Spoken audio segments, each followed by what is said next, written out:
किसी ने बड़े ही कमाल की बात कही है, किसी की मजबूरी का मजाक ना बनाओ यारों। जिंदगी कभी मौका देती है तो कभी धोखा भी देती है। जी हाँ दोस्तों, मैं लेकर आया हूँ एक औरत की हार्ट टचिंग स्टोरी, जिसको सुनकर आप समझ पाएंगे कि एक औरत की कितनी मजबूरियां होती हैं। तो ध्यानपूर्वक सुनिएगा। बेटा, बहू कहाँ है? बेटे के घर में आई सरला जी उसे घर का लॉक खोलते देख पूछी। अंदर तो चलो, बता रहा हूँ, महेश ने कहा।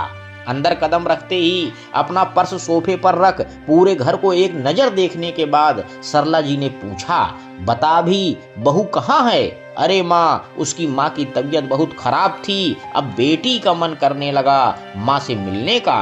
जाना तो मुझे भी चाहिए था उन्हें देखने, पर आपके आने का था इसलिए मैं नहीं गया। चंचल आज आ जाएगी, उसे पता है आप आने वाली हैं। महेश रसोई में जाकर चाय चढ़ाते हुए बोला। वाह, ये सही है बहू का। जब तक मायके दौड़ती रहती है, 1.5 घंटे का रास्ता है, इसका मतलब क्या एक पैर मायके में ही रखे रहेगी? नाक मुंह बनाती सरला जी बोली।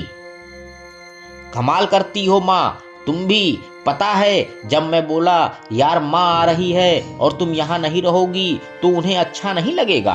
तुम मेरी पत्नी हो और तुम्हें मेरी जरूरतें समझनी होंगी। पता है तब उसने क्या कहा? मैं सिर्फ आपकी पत्नी नहीं, किसी की बेटी भी हूँ। जब मम्मी जी और पापा जी को आपकी जरूरत होती है तब तो आप एक पल को भी नहीं सोचते, तुरंत ही रवाना हो जाते हो। पर हम औरतें पहले आप लोगों का सोचती हैं, बाद में मायके का। ऐसे में कई बार तो अंतिम दर्शन भी मुमकिन नहीं हो पाता। मैं वो स्थिति नहीं देखना चाहती। मम्मी जी के आने से पहले आ जाऊंगी, पर अभी मुझे अपनी माँ को देखने जाना है। अब आप ही बताइए माँ, मैं उसे कैसे रोक सकता था? महेश ने पूछा।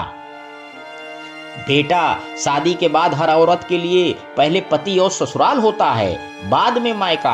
हमने भी वही किया और बहू को भी वही करना चाहिए था। जब पता था मैं आने वाली हूँ तो उसे जाना ही नहीं चाहिए था, और गई भी तो आ जाना चाहिए था। चाय का घूंट लेती गुस्से में सरला जी बोली। तभी दरवाजे की घंटी बजी। महेश ने दरवाजा खोला। सामने चंचल उदास सी खड़ी थी, आंखें रो रो कर सूजी हुई थीं। घर में घुसते ही सास को प्रणाम कर वो अगले ही पल किसी बात का इंतजार किए अपने कमरे में जाकर कपड़े बदलकर रसोई में आ गई। क्या हुआ माँ, ठीक तो है ना? महेश ने चंचल को उदास देख पूछा। कुछ ठीक नहीं महेश, माँ की हालत बिगड़ती जा रही है। आजकल वो पापा को बहुत याद कर रही हैं, कहती रहती हैं इतनी दवाइयाँ इंजेक्शन क्यों करवा रहे हो, जाने दो अपने पापा के पास। माँ शायद अब जीना ही नहीं चाहती। मेरा जरा भी मन नहीं कर रहा था उन्हें ऐसी हालत में छोड़कर आऊं, पर आना भी तो जरूरी था ना। माँ जो आई है। चंचल का उदास और धीमा स्वर बाहर दरवाजे पर खड़ी सरला जी के कानों में भी पड़ा। कहते हैं अपना बीता समय ऐसे ही वक्त पर याद आ जाता है। सरला जी भी अपने पिता के अंतिम समय पर पहुंची थी, पति की पत्नी बनकर, बच्चों की मां बनकर। जिम्मेदारियां बीच ऐसी उलझी कि आजकल करते करते पिता ही इस दुनिया से चले गए, और सरला जी जब पहुंची पिता के दर्शन भी नसीब न हुए। सहसा वो कुछ सोचते हुए रसोई में आकर सामान्य बनने हुए चंचल से पूछने लगी, कैसी हैं समधन जी? पता नहीं कब हमें छोड़कर चली जाएं, कहते हुए चंचल फपक पड़ी। बहू, फिर तो तुम्हें उनके पास होना चाहिए, तुम्हें याद रखना चाहिए। पहले तुम किसी की बेटी हो, फिर पत्नी। हम औरतें सच में शादी के बाद इसी धारा पर चलते रहते हैं। शायद मैं भी तुम्हें उसी धारा पर चलने की शिक्षा देती, पर आज याद आ गया मेरे पिता मेरा इंतजार करते गए और मैं पत्नी के फर्ज निभाने में बेटी भी हूँ भूल ही गई थी। तुम ऐसी गलती मत करो।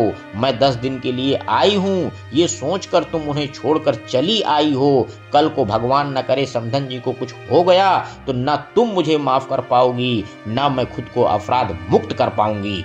जाओ बहू, तुम उनके साथ समय व्यतीत करो। जब वो ठीक हो जाएं या फिर तुम्हें सही लगे तब आ जाना। सरला जी ने जब चंचल से कहा तो महेश आश्चर्य से उन्हें देख रहा था। चंचल जल्दी से खाना बनाकर निकल गई। सरला जी ने उनकी मदद भी कर दी। माँ, आप पहले तो कितना कुछ कह रही थी, फिर अचानक से चंचल को जाने कैसे दिया? चंचल के जाने के बाद महेश सरला जी से पूछा। कुछ नहीं बेटा, बस तेरे नाना की याद आ गई और अपने पत्नी और बेटी के फर्ज, पुरानी यादों ने जख्म ताजा कर दिए। मैं समझ गई, अभी बहू को बेटी की जिम्मेदारी निभाने दो। पत्नी की जिम्मेदारी तो वो मरते दम तक निभा ही लेती है। सरला जी एक लंबी आह भरते हुए बोली। महेश माँ के फैसले से खुश था, बस मलाल था तो इतना कि वो सास को देखने नहीं जा सका। जैसे जरूरत पड़ने पर चंचल उसका साथ निभाने से पीछे नहीं हटती। 2 दिन बाद ही चंचल की माँ दुनिया से चली गई। सब काम क्रिया के बाद उदास चंचल जब अपने घर आई, सास को पकड़कर खूब रोई और बोली, माँ आपने मुझे समझा और माँ के पास भेज दिया, नहीं तो शायद मैं माँ का फिर कभी भी देख नहीं पाती। सरला जी बहू को बस इतना ही बोली, कभी कभी पुराने बातें याद आ जाएं तो रिश्ते बिगड़ते से पहले सुधार लिए जाते हैं। बस मुझे अपना समय याद आ गया, इसलिए तुम्हें भेज दी। दोस्तों, इस छोटी सी कहानी से हमें सीख क्या मिलती है? एक औरत माँ, बहन, बेटी, पत्नी तो कभी बहू बनकर हर जिम्मेदारी बखूबी निभाती है। एक औरत ना जाने कितने किरदार निभाती है, दूसरों की खुशी में खुश हो लेती है, अपनी ख्वाहिशों का बलिदान दे देती है। औरत त्याग और सहनशीलता की मूरत है, इसलिए हमें इनका सपोर्ट करना चाहिए।